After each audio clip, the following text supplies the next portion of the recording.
it, snap that jab, everything crisp. You know, I've come a long way in a short space of time, and I realise that the level I'm at, you know, I'm not fighting for the world heavyweight title. I'm a novice professional heavyweight, and I'm going into my first fight and going into the unknown a little bit.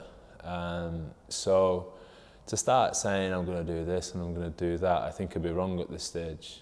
I'm going to see how the fight goes on the 30th, and then we'll make a decision. But I've enjoyed being in sport again, and I've enjoyed learning something and getting fit. And in some ways it'd be a shame just to stop after this one. I learned a long time ago as a cricketer, don't read the press either way. I think if you got to be comfortable in what you're doing, and I know that to this I'm committing to it fully and giving myself the best chance, and the discipline, the sacrifices, the training. Shane and Barry wouldn't do it with me if I wasn't committed towards it. So I'm just getting my head down and getting myself in a position so I can go in the ring on the 30th and give a good account of myself. And as a cricketer, I was never about silencing critics, or it was about just having a go and giving it your best shot, and that's what I'm doing in this.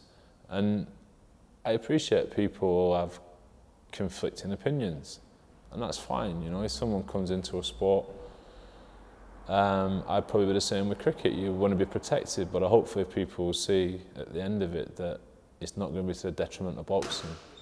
Yeah, working with Barry McGuigan's been an honour in itself, but to see him 3-4 times a week and work with his son Shane twice a day has been great. You know, when I was playing cricket, I rebelled a little bit from time to time against routine, but when it stopped, I realised how important it is in my life, and to have it again and working towards something with a goal at the end of it.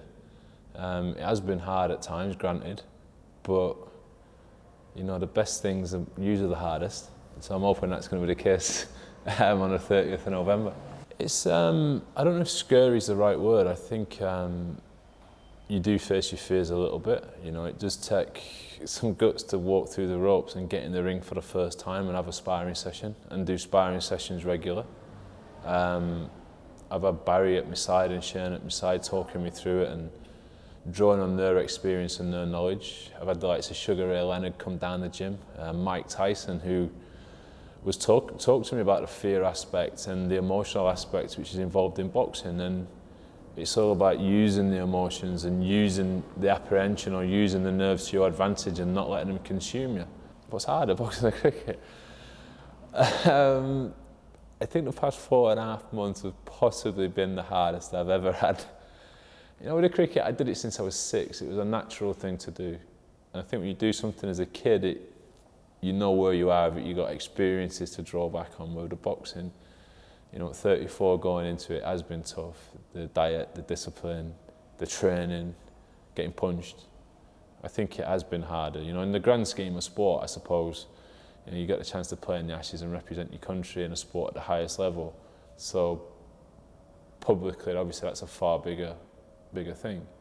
As personal achievements go and testing yourself, I think this has got to be harder.